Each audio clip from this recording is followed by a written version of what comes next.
ഭാസ്കരേട്ടനെയും ഭാവനേച്ചിയും കണ്ടെത്തിയില്ലേ? ഇല്ല വസുന്ധര, ഒരുപാട് സ്ഥലത്ത് ഞാൻ അന്വേഷിച്ചു. നാളെ പോയി ഒന്നും കൂടെ അന്വേഷിക്കാം. പാവം ഭാസ്കരേട്ടനും ചേച്ചിയും എവിടെയാണോ എന്തോ, അവരിപ്പോ കഷ്ടപ്പെടുന്നുണ്ടാവും. വസുന്ധര, അവരാരെക്കുറിച്ചാ ഇപ്പൊ സംസാരിച്ചത്? സുമിത്ര ദേവി എന്ന നല്ല മനസ്സിന്റെ ഉടമയെ കുറിച്ചാ പറഞ്ഞത്. പറഞ്ഞു വരുമ്പോ ഹോർട്ടിക്കൾച്ചറില് അവരായിരുന്നു എനിക്ക് ഇൻസ്പിറേഷൻ. ഓ, അങ്ങനെയാണോ? കല്യാണത്തിന് മുൻപ് ഞാൻ നമ്മുടെ നഴ്സറിയിലല്ലായിരുന്നു ജോലി ചെയ്തിരുന്നേ. എന്നും അവരെ പറ്റി കേൾക്കാറുണ്ടായിരുന്നു. അവരെക്കുറിച്ച് ഒരുപാട് ആർട്ടിക്കിൾസും വായിച്ചിട്ടുണ്ട്. ലൈഫിൽ ഒരിക്കലെങ്കിലും അവരെ ഒന്ന് കാണണമെന്ന് ആഗ്രഹിച്ചിട്ടുണ്ട്. അവർക്ക് എത്രമാത്രം നല്ല ഗുണങ്ങളുണ്ടെന്ന് ഏട്ടൻ അറിയാമോ? ഞാൻ കണ്ടിട്ടുള്ളതിൽ വെച്ച് ഏറ്റവും നല്ല മനസ്സിനുടമയാ. നല്ല ഗുണവും മനുഷ്യത്വമുള്ള വലിയൊരു മനുഷ്യ സ്ത്രീ അവര്. എന്ന് വെച്ചാ ജീവനോടെയുള്ള ഒരു ദൈവം തന്നെയാ ഏട്ടാ. തനിക്ക് അവരെ വലിയ കാര്യമാണെന്ന് തോന്നുന്നല്ലോ. ഒരുപാട്. ഞാൻ അവരുടെ വലിയൊരു ഫാനാ. അല്ല അല്ല, എന്റെ റോൾ മോഡലാ.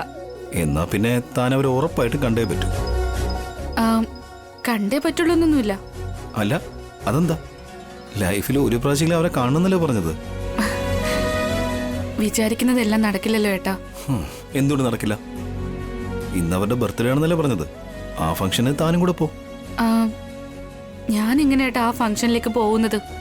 നമ്മുടെ നെയ്ബേഴ്സ് എല്ലാവരും പോവല്ലേ, അവരുടെ കൂടെ താനും പോ. വന്നവര് പറഞ്ഞതുപോലെ ഭഗവാന്റെ കാര്യത്തിന് ആരും ക്ഷണിക്കേണ്ടതില്ല. അല്ല ഏട്ടാ, അത് നോക്കൂ സുന്ദര, ജീവിതത്തിൽ ചില ആൾക്കാരെ കണ്ട് നമ്മൾ ഒരുപാട് ഇൻഫ്ലുവൻസ് ആവും.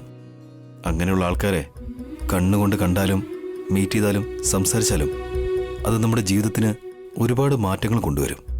അതുകൊണ്ടാ ഈ ഹീറോസിനെയും സെലിബ്രിറ്റീസിനെയും കാണാൻ വേണ്ടി നമ്മുടെ ഫാൻസ് ഒരുപാട് കഷ്ടപ്പെടുന്നത്. അങ്ങനെയുള്ളൊരു ഉത്സാഹമാണ് ഇപ്പോൾ തന്നെ മുഖത്ത് ഞാൻ കാണുന്നത്. അതുകൊണ്ട് ആ ഫംഗ്ഷൻ താൻ തീർച്ചയായിട്ടും പോകണം. പോകണം എന്നൊക്കെ ഉണ്ട്, പക്ഷേ അബ്ദുൽ കലാം സാറിനെ കണ്ട് എത്രയോ സ്റ്റുഡൻസ് ഇൻസ്പയർഡ് ആയിട്ടുണ്ട്. ഈ സുമിത്ര ദേവി കണ്ട് തനിക്ക് എന്തെങ്കിലും ഇൻസ്പിറേഷൻ കിട്ടിയാലോ? അനുവിനെ കീർത്തി ഞാൻ നോക്കിക്കോളാം. താൻ അത് ഉണ്ണിയും കൊണ്ട് പോവാൻ നോക്ക്. ഒരുപാട് നന്ദിയുണ്ട് ഏട്ടാ. ശരി, ചെല്ലേ, വേഗം പോ.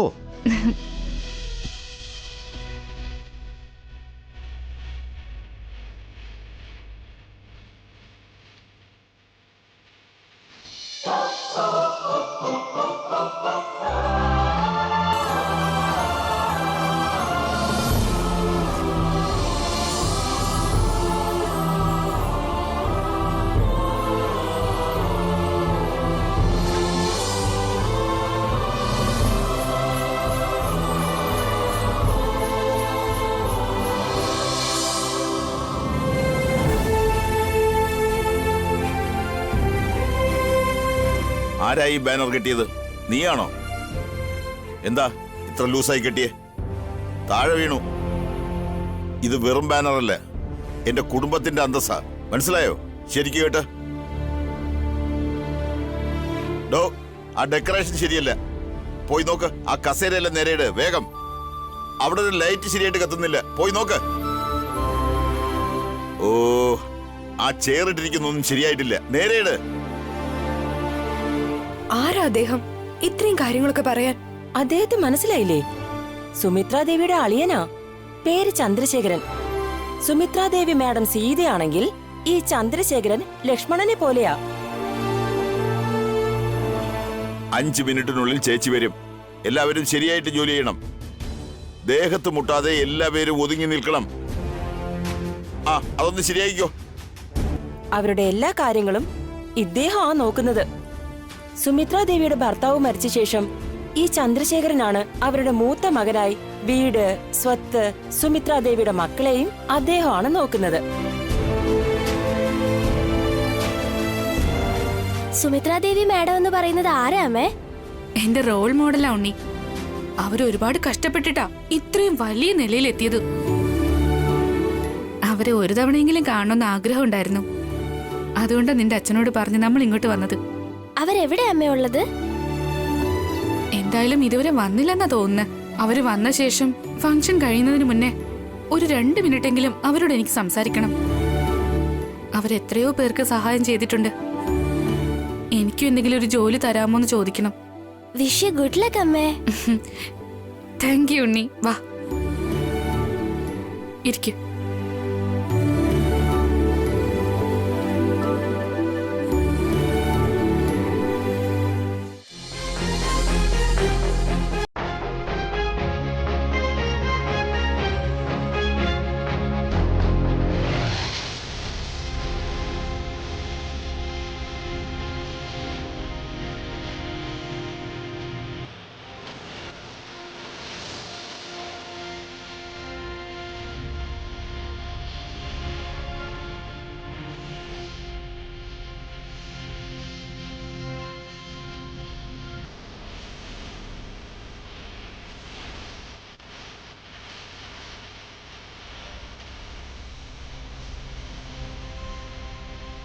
എല്ലാവർക്കും നമസ്കാരം.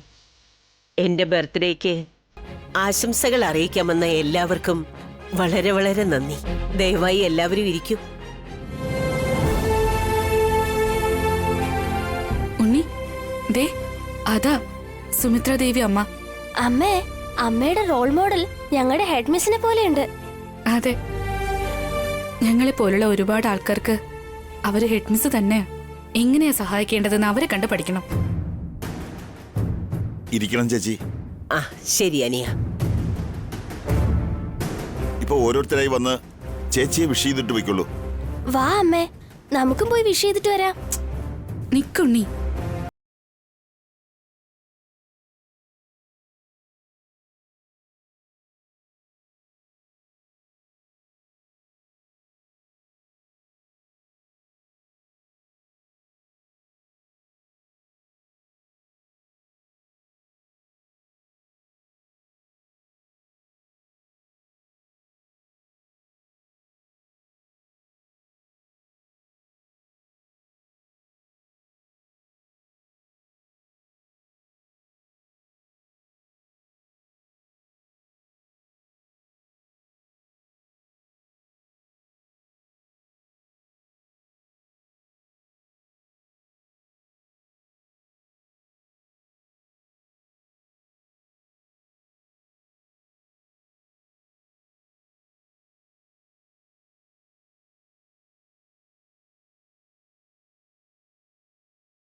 Role model. അതെയോ? വെക്കുള്ളൂ. സ്റ്റേജിൽ അധികം നേരം നിൽക്കാൻ പാടില്ല. ഇനിയും ഒരുപാട് ആൾക്കാർ വരാനുള്ളതല്ലേ. മാഡത്തിനോട് സംസാരിക്കാൻ എന്റെ അമ്മയ്ക്കൊരു 2 മിനിറ്റ് കൊടുക്കാങ്കൾ. ഉണ്ണി കേക്ക് കട്ടിംഗ് ഒക്കെ കഴിഞ്ഞിട്ട് സംസാരിക്കാം.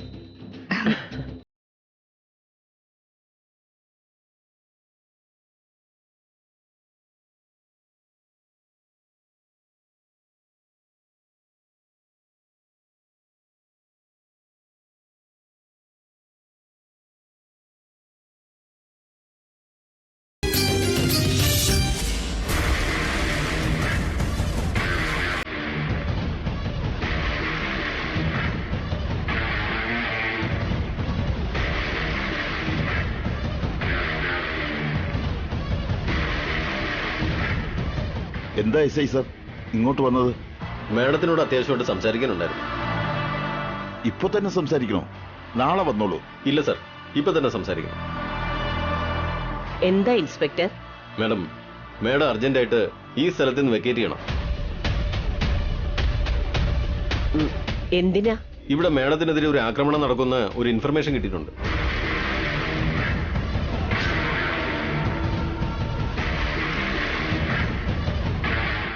മാഡത്തിന് വധഭീഷണിയുണ്ട്. പ്ലീസ് വേഗം ഇവിടെ നിന്ന് പോണം. എന്താ സാർ ഇങ്ങനെ സംസാരിക്കുന്നത്? എന്റെ ചേച്ചിക്ക് ശത്രുക്കളേ ഇല്ല, ഞങ്ങൾക്കും ശത്രുക്കളില്ല. നിങ്ങൾക്ക് ആരോ റോങ് ഇൻഫർമേഷൻ തന്നതാണ്. ഇല്ല സർ, വിശ്വാസമുള്ള ഒരു ഇൻഫോമറാ പറഞ്ഞത്. മാഡത്തെ എത്രയും പെട്ടെന്ന് വീട്ടിലേക്ക് കൂട്ടിക്കൊണ്ടു പോകണം. എനിക്ക് വേണ്ടി ഇത്രയും ആൾക്കാർ വന്നിരിക്കുകയാണ്. ഞാൻ ഇപ്പോ വീട്ടിലേക്ക് പോകുന്നത് ശരിയല്ല. കേക്ക് കട്ട് ചെയ്ത് ഗിഫ്റ്റൊക്കെ കൊടുത്തിട്ട് ഞാൻ പോയിക്കോളാം. Please madam, hurry up. ചന്ദ്രശേഖര, കേക്ക് കട്ട് ചെയ്യാനുള്ള ഏർപ്പാട് ചെയ്യ്. എന്നിട്ട് എല്ലാവർക്കും കൊടുക്കാനുള്ള ഗിഫ്റ്റും കൊണ്ടുവാ. ചെല്ല്. ശരി ചേച്ചി.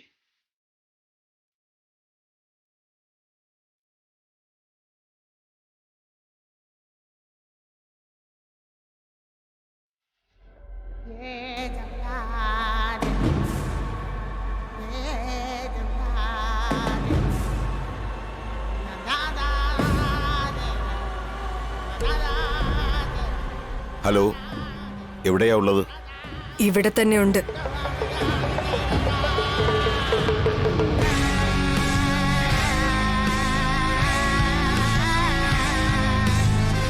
എന്താ ഇത്രയും ലേറ്റായത്? ബോംബ് കൊണ്ടുവന്നോ? ബോംബ് ബൊക്കയ്ക്കകത്തുണ്ട്. നമ്മുടെ പ്ലാൻ ആരോ ലീക്ക് ചെയ്തു. പോലീസ് വന്നിട്ടുണ്ട്. കെയർഫുള്ളായിട്ട് ബൊക്കെ ചേച്ചിക്ക് കൊടുത്തിട്ട് വാ. ഈ പിറന്ന ദിവസം ചേച്ചിക്ക് മരണ ദിവസമായിട്ട് മാറണം. വെക്കോ.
ഈ അഖിൽ എന്താണ് ഇതുവരെ വരാത്തെ? എന്റെ വയറ്റിലാണെങ്കിൽ എലി കിടന്ന് ഓടുക. ഇപ്പൊ വിശന്ന് ചാവൂന്നാ തോന്നുന്നു. എന്നാ പോയി ചാവ്. നീ എന്താടി പെട്ടെന്ന് അങ്ങനെ പറഞ്ഞത്? പിന്നെ ഞാൻ വേറെ എന്തു പറയണം? കൊച്ചു പിള്ളേരെ പോലെ പ്രശ്നം ഉണ്ടാക്കിയ കുറച്ചെങ്കിലും സഹിക്കാൻ പറ്റില്ലേ? നിനക്കറിയാവുന്നതല്ലേടി, എനിക്ക് വിശപ്പ് താങ്ങാൻ പറ്റില്ല. ഇനി മുതൽ താങ്ങിയേ പറ്റൂ. ഇത് ആ വീടൊന്നും അല്ല ചോദിച്ചുടൻ ഭക്ഷണം കൈ തരാൻ. എന്താടി ഫ്രസ്ട്രേഷനിലെ സത്യമെല്ലാം തുറന്നു പറയാ? ഇതുപോലൊന്നും വസു പറയാറില്ല. അതെ, വസുവേട്ടത്തി ഇങ്ങനെയൊന്നും പറയില്ല. നല്ല തല്ല തരത്തേ ഉള്ളൂ. എന്ന് വെച്ചാ അതേ സ്റ്റൈലിൽ നീ എന്നെ അടിക്കാൻ പോവാ? നിങ്ങൾ ഇങ്ങനെ ശല്യം ചെയ്താ ഞാനും ചിലപ്പോ ഇടിച്ചെന്ന് വരും. എന്റെ ഈ ജീവിതത്തിലെ നിന്റെ കയ്യിൽ നിന്ന് തല്ല് വാങ്ങുന്നതേ ബാക്കിയുള്ളൂ. ജീവിതത്തിൽ ഞങ്ങൾക്ക് കിട്ടിയ പണിയേക്കാളും ഞാൻ തരുന്ന തല്ലത്ര വലുതല്ല. കാർത്തിക, നീ വന്നോ മോനെ? നിനക്ക് നല്ലത് വരട്ടെ. എന്താ ഇളമേത്? നീ ഒരു 10 മിനിറ്റ് കൂടി ലേറ്റ് ആയിരുന്നെങ്കിൽ ആന്റി എന്നെ പിടിച്ച് തിന്നുമായിരുന്നു. നിങ്ങൾക്ക് അതിന് മാത്രം എന്ത് വിശപ്പാ? ഇതാ ഇളമയുടെ വെജ് ബിരിയാണി. നമുക്കെന്താ വാങ്ങിയത്? ചിക്കൻ ബിരിയാണി. നിങ്ങൾക്ക് ചിക്കൻ ബിരിയാണിയും എനിക്ക് വെജിറ്റബിൾ ബിരിയാണിയോ? നിങ്ങൾക്ക് ഇത് തരുന്നതേ കൂടുതലാ. അഖിലിന് ജോബ് ഓഫർ മാത്രമേ കിട്ടിയിട്ടുള്ളൂ. ജോലിക്ക് ഇതുവരെ ജോയിൻ ചെയ്തില്ല. അതെ ഇളയമേ, ഫ്രണ്ടിന്റെ കയ്യിൽ നിന്ന് കടം വാങ്ങിയാ ഈ ബിരിയാണി വാങ്ങിക്കൊണ്ട് വന്നത്. കടം വാങ്ങുമ്പോ അല്പം കൂട്ടി വാങ്ങായിരുന്നില്ലടാ. അങ്ങനെയെങ്കിൽ എനിക്കൊരു ചിക്കൻ ബിരിയാണി വാങ്ങായിരുന്നല്ലോ. ഈ പ്രായത്തിൽ നോൺ വെജ് ഒന്നും ശരീരത്തിൽ പിടിക്കില്ല. കിട്ടിയത് കഴിക്ക്. കാർത്തിക, നീ വന്ന് വിളമ്പിയേ.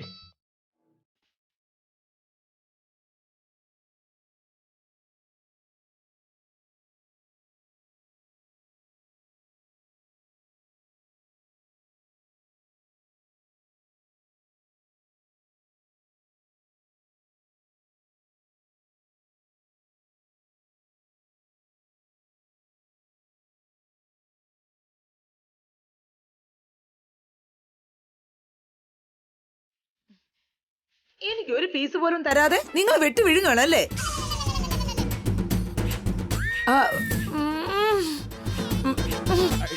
തിന്നടാ തിന്ന്. സ്വത്തിൽ നിങ്ങൾക്കൊരു പങ്കുണ്ട്, അതിനെ കുറിച്ചും ഒന്ന് ആലോചിക്ക്.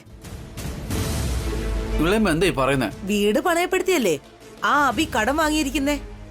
ആ കടം അടച്ചു തീർത്തില്ലെങ്കിൽ കടം തന്നവൻ വീടും കൊണ്ട് പോകും. അതെ അഖിൽ, ആ വീട്ടില് നമുക്കും അവകാശമുണ്ട്.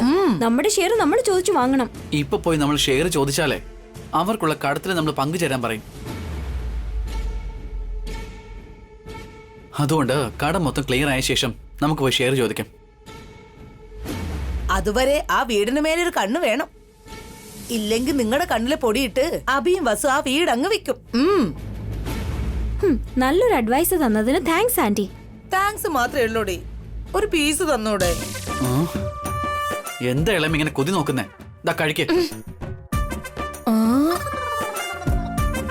എന്താടാ റോട്ടിലെ പട്ടിക്ക് ഇട്ട് കൊടുക്കുന്ന പോലെ ഇട്ട് തരുന്നേ? ആന്റിക്ക് വേണ്ടി വെറൈറ്റി ഭക്ഷണം ഉണ്ടാക്കി വാഴയിലിട്ട് അടുത്തിരുന്ന് വിളമ്പി തരണമായിരിക്കും.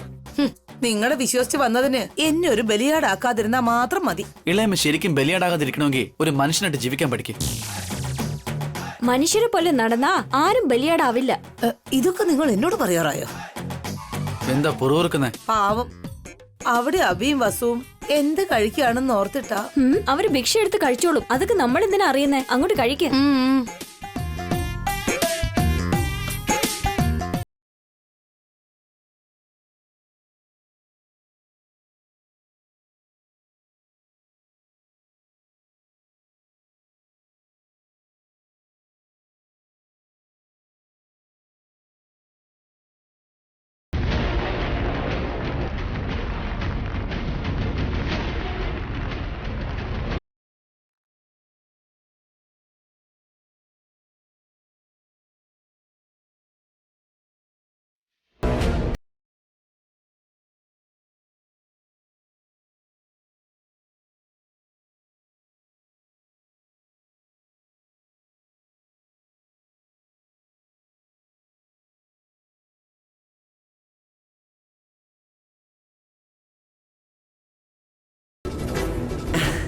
എന്റെ ആയുസ്സും കൂടി നീ എടുത്തു. എന്നിട്ടൊരു 100 വർഷം കൂടി നീ ജീവിച്ചിരിക്കണം. എഴുന്നേക്ക്.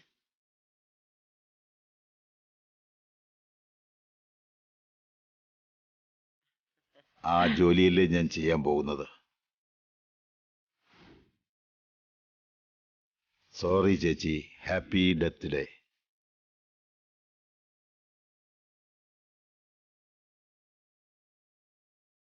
ഒന്ന് വേഗം ആവട്ടെ മേഡം. എന്തിനാ ധൃതി പിടിക്കുന്നേ? എന്റെ ചേച്ചിക്ക് എല്ലാവർക്കും ഗിഫ്റ്റ് കൊടുക്കേണ്ടതുണ്ട്. എല്ലാവരും 1 by 1 ആയിട്ട് വന്ന് ഗിഫ്റ്റ് വാങ്ങിക്കൊള്ളൂ. അത് മാത്രമല്ല എല്ലാവരും കഴിച്ചിട്ടേ പോകാവൂ. ചേച്ചി, ഞാൻ പോയി ആഹാരം കൊടുക്കുന്ന സ്ഥലത്ത് എല്ലാം അറേഞ്ച് ചെയ്തിട്ട് വരട്ടെ. ശരിയടാ.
നമുക്ക് അവിടെ പോയി ഗിഫ്റ്റ് വാങ്ങിയാലോ അമ്മേ? ഗിഫ്റ്റ് ഒന്നും വേണ്ട ഉണ്ണി, നമുക്കൊരു ജോലി ചോദിക്കാം.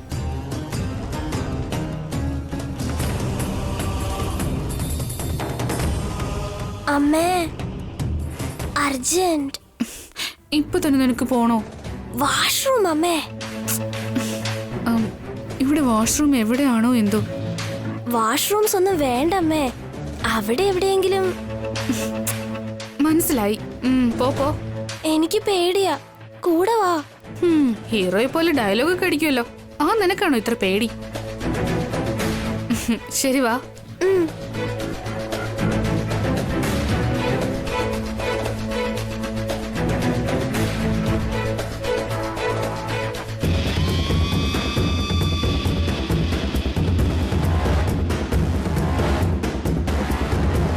Plan success lawyer sir. Documents എല്ലാം റെഡിയാക്കി വെക്കൂ. അല്പസമയത്തിനുള്ളിൽ ബോംബ് പൊട്ടും. ദി ഗ്രേറ്റ് സുമിത്ര ദേവി ചിതറിത്തെറിക്കാൻ പോവുകയാ.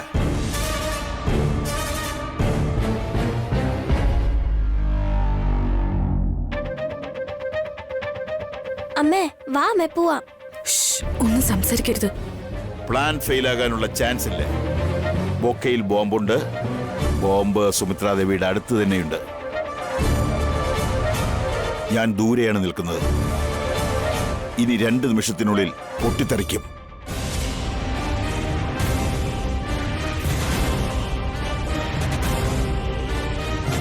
ആരാ അമ്മേ അയാള്? സുമിത്രാദേവി മാഡത്തിനെ എന്തിനാ കൊല്ലണം എന്ന് വിചാരിക്കുന്നേ?